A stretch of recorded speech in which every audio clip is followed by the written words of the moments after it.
Jan Oberman from Czech Republic. Another Czech athlete in lane 4, Juri Kraft.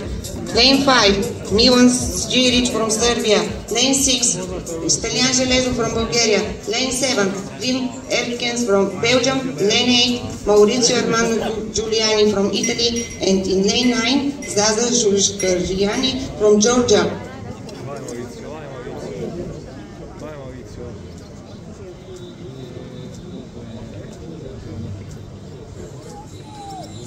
Стартираха финалистите в финал А на дисциплината едноместен каяк 500 метра при мъжете във възрастова група 40-44 години мъже.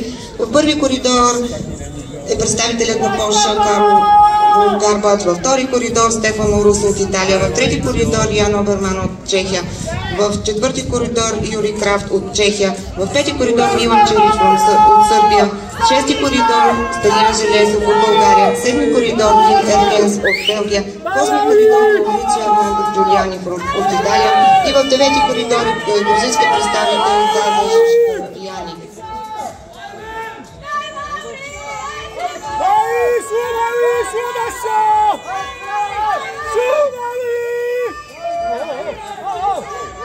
Златният медал тук е за Иржи Крафт от Чехия. Среброто отива при седми коридор Вим Еркенс от Белгия. Gold medalist in this discipline from the Czech Republic, Irji Kraft.